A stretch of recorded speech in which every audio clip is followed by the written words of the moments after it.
গতকালে নিজের চোখে দেখা কথা বলছি, গতকাল নিজের চোখে আমি দেখেছি যা, এক চোখের এক পলকে যা দেখেছি, এক পলকে, এই যে এবার তাকালাম এতটুকু।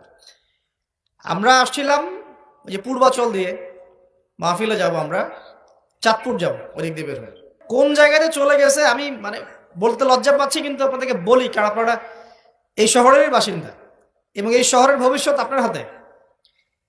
এই ঢাকা সিটির ভবিষ্যৎ আপনাদের হাতে না? আচ্ছা, তো গাড়িতে বসে আমরা সাধারণত কি করি? বই পড়ি বা ফোনে কথা বলি বা পরিবারের খোঁজ খবর নেই। গাড়িতে বই পড়তে পড়তে চোখ লেগে যায় না অনেক সময়? তো চোখটাকে রেস্ট দেওয়ার জন্য জাস্ট একবার গ্লাসটা খুলে বাইরে তাকিয়েছি।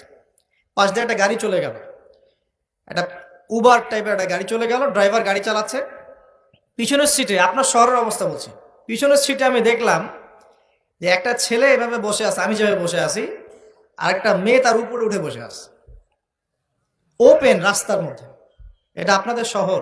আমি যে বলি যে কিয়ামতের যত সায়েন্সগুলো আছে, নিদর্শনগুলো, সেগুলো মোটামুটি প্রকাশ পেয়ে গেছে এই সব শহরগুলোতে। আপনারা তো বিশ্বাস করতে চান না।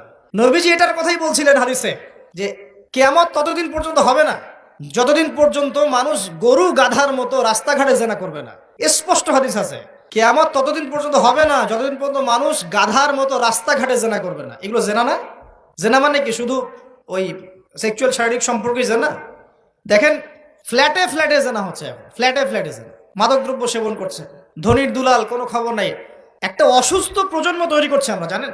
এই প্রজন্মের ছেলেরা নাস্তা করে 12টা-1টার দিকে, দুপুরে এদের রাত হয় 12টা-1টা পর্যন্ত, ঘোরাফেরা করে, ফজরের নামাজের সময় ঘুমায়।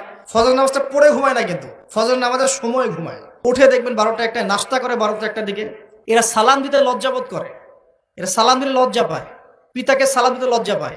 হ্যাঁ, টাকনুর উপরে কাপড়, দাড়ি রাখা এদের কাছে মনে হয় ব্যাকডেটেড থিঙ্কিংস। হ্যাঁ, এরা এরা পাপকে পাপ মনে করে না, মাদককে এরা স্বাভাবিক মনে করে, জেনাটাকে স্বাভাবিক মনে করে। ফ্রি মিক্সিং জেনাটা খুব স্বাভাবিক, বয়ফ্রেন্ড গার্লফ্রেন্ড খুব স্বাভাবিক বিষয়, ঠিক আছে? বাপের টাকা পয়সা থাকলে এগুলো নিয়ে বন্ধুদের সাথে মজ মাস্তি করাটাকে এটা ফ্যাশন মনে করে, টাকা উড়িয়ে দেখে ফ্যাশন মনে করে। ওই টাকা পয়সা কামাই করতে পিতাদের কত কষ্ট হয়েছে ওরা জানে না, পিতারা জানে।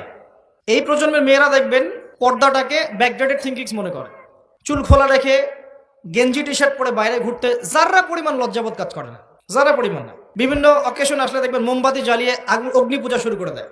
হ্যাঁ, এবং কোনো কোনো ক্ষেত্রে সংস্কৃতির নামে এমন কিছু শিরকি কাজ করে যেগুলোর সাথে ইসলামের কোনো সম্পর্ক নেই।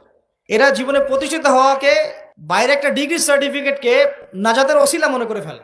নামাজ, রোজা, হজ, জাকাত, ইসলামিক কালচারগুলা তাদের কাছে মনে হয় এগুলো শেষ বয়সের কাজ, এই বয়সে করার দরকার নেই। আমরা একটা অসুস্থ প্রজন্ম তৈরি করে যাচ্ছি। আপনি সালাম দিয়ে দেখেন উত্তর দেয় না, সালাম দিলে সাইবোধ করে, সালাম দিতে মনে হেড হয়ে যাচ্ছে মাথাটা। কি লজ্জা, সালাম দিতে কি লজ্জা! দেখবেন হ্যালো হাউ আর ইউ, পশ্চিমারা যা যা করে হুবাহু ওদের কাটপেস্টে লাইফ লিড করে। জুমার নামাজও ঠিক মতো পড়তে যায় না। আমরা কি প্রজন্ম তৈরি করছি চিন্তা করে দেখবেন। মাদক, এই যে একটু আগে স্যার বলে গেলেন না, ম্যাক্সিমামই, অল্প কিছু মানুষ বাদ দিয়ে যারা একটু ধর্মকর্ম চর্চা করে, এইসব মানুষ বাদ দিয়ে ম্যাক্সিমামই মাদকের সাথে সম্পৃক্ত। আমি দেখাচ্ছিলাম প্রিয় ভাইয়েরা এবং পর্দার আড়ালে বোনেরা যারা আছেন যে আমাদের সায়েন্সগুলো কিন্তু চলে আসছে। এখন এই প্রজন্মের দায়িত্ব কিন্তু আপনার হাতে। এই প্রজন্মের দায়িত্ব কার হাতে বলেন? এই শহরের দায়িত্ব কার হাতে? শুধু কি আলেম ওলামার হাতে? শুধু কি প্রশাসনের হাতে?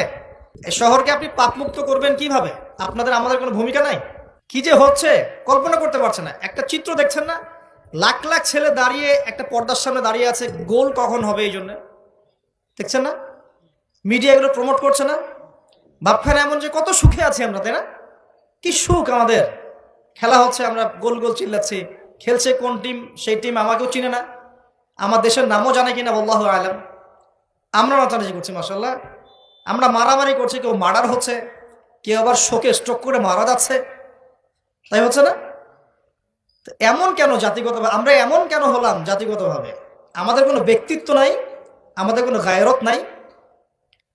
আমাদের তো যুদ্ধের হিস্ট্রি আছে, আমাদের বীরত্বের হিস্ট্রি আছে, আমাদের ভাষা আন্দোলন হিস্ট্রি আছে। দেশের কনসেপ্ট বাদ দিয়ে ইসলামের কনসেপ্টও যদি বলেন, আমরা তো তারেক বিন জিয়াদের উত্তরসূরি, বিন কাসিমের উত্তরসূরি, খালেদ বিন ওয়ালিদ, উমর ইবনুল খাত্তাবের উত্তরসূরি। আমাদের কোনো গায়রত নাই। পশ্চিমারা একটা কিছু লঞ্চ করবে, সবাই নাচানাচি করবে, আমরা সেখানে গা ভাসিয়ে দিব। কিছু কিছু মুসলিম কান্ট্রি ওগুলোতে জয়েন হবে, আমরা মনে করবো এটা হালাল হয়ে গেল। অনলাইনে দেখলাম একজন লিখেছেন, আরেকজন বক্তব্য দিচ্ছেন, রাসূলুল্লাহ সাল্লাল্লাহু আলাইহি ওয়াসাল্লামও তো নাকি তার স্ত্রীর সাথে খেলাধুলা করেছেন।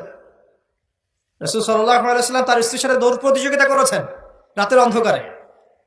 মসজিদ নববীর মধ্যে ঈদের দিন উৎসব পালন করা হয়েছে নববীর মধ্যেই। এটার সাথে আপনি ফিফার দলিল টানছেন? এটা দিয়ে আপনি ফিফাকে জায়েজ করতেছেন? এখানে তো জুয়া হচ্ছে।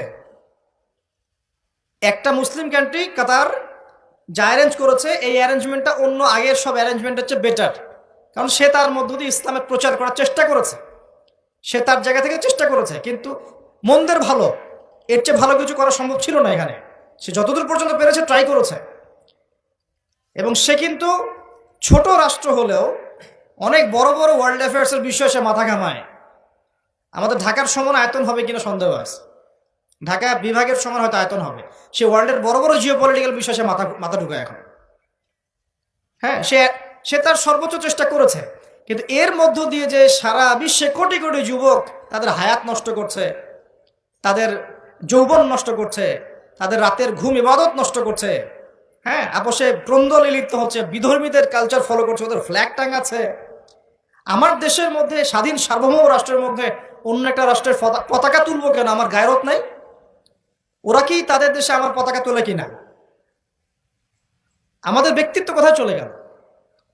এগুলোকে আমরা টেকনিক্যালি আবার মিডিয়া দিয়ে জায়েজ করার চেষ্টা করছি, যে নবী সাল্লাল্লাহু আলাইহি ওয়াসাল্লাম তো দৌড় প্রতিযোগিতা করেছেন, হ্যাঁ, তারপরে মসজিদ নববীর মধ্যেও তো এরকম খেলাধুলা হয়েছে।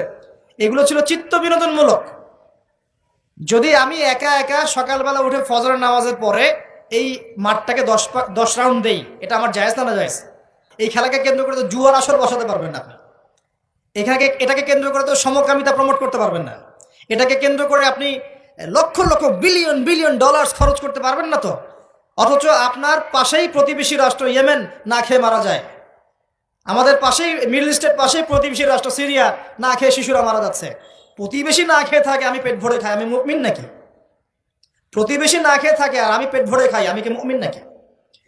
আর সারা বিশ্ব এই দিকে মানুষকে ফোকাস করে রেখেছে। বিশ্বের একটা অংশ এই দিকে ফোকাস করে রেখে তাদের এজেন্ডাগুলো ঠিকই বাস্তবায়ন করছে না।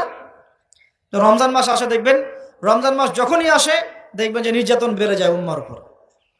যে সময়ে উম্মার ইকোনমিক অবস্থা ভালো না, সামরিক অবস্থায় তাদের মুখোপেক্ষী হয়ে থাকতে হচ্ছে, যে সময় আমাদের ভিতরে পলিটিক্যাল বিরোধগুলো দেখা দিচ্ছে, আমরা ইউনাইটেড হতে পারছি না, যে সময় যুব সমাজরা মাদকে আসক্ত হয়ে আছে, পর্নোগ্রাফিতে আসক্ত হয়ে আছে, দিনের ইলম কালাম অর্জন করছে না, নামাজ ঠিক মতো পড়ছে না, কুরআন তেলাওয়াত করা শিখছে না, যে সময়ে ইভেন আলেম ওলামাদের মধ্যে ঐক্য দেখা যাচ্ছে না, যে সময়ের মধ্যে আমরা পরিবারগুলোর ভাঙন দেখতে পাচ্ছি, আমাদের পরবর্তী প্রজন্ম কোন পরিবেশে বড় হবে সেই নিশ্চয়তা দিতে পারি না, যে পরিবেশে একটা 5 বছরের ছোট্ট বাচ্চা আয়াতকে কেটে টুকরা টুকরা করে ফেলা হয়, এইখানে আমরা বসে বসে রং তামাশা দেখতেছি টিভির সামনে বসে। এই সমাজটা পরিবর্তনের দায়িত্ব আমাদের কারো ঘাড়েই নাই? শুধু কি পলিটিশিয়ানদের দায়িত্ব? শুধু কি প্রশাসনের দায়িত্ব? আমাদের সবাইকে নাকে তেল দিয়ে ঘুমানোর জন্য পৃথিবীতে আসছে? এই যুব সমাজ তো জানেই না, বোঝেই না ওদেরকে কি কারণে এই পৃথিবীতে পাঠানো হয়েছে। সে যে মুসলিম, তার যে দায়িত্ব কর্তব্য আছে, আল্লাহ পাক যে তাকে সৃষ্টি করেছেন তার ইবাদত করার জন্য এবং আল্লাহর জমিনে দিনটার প্রচার প্রসার ঘটানোর জন্য, তার কোনো ফিকির আছে? একটা পর্দার সামনে দাঁড়িয়ে এসে আধা ঘন্টা 1 ঘন্টা 1.5 ঘন্টা সময় নষ্ট করে ফেললো, তার ফিজিক্যাল কোনো উপকারও কিন্তু নাই। আছে কি অবস্থা? মানে মিডিয়া যে কি প্রমোটটা করতেছে।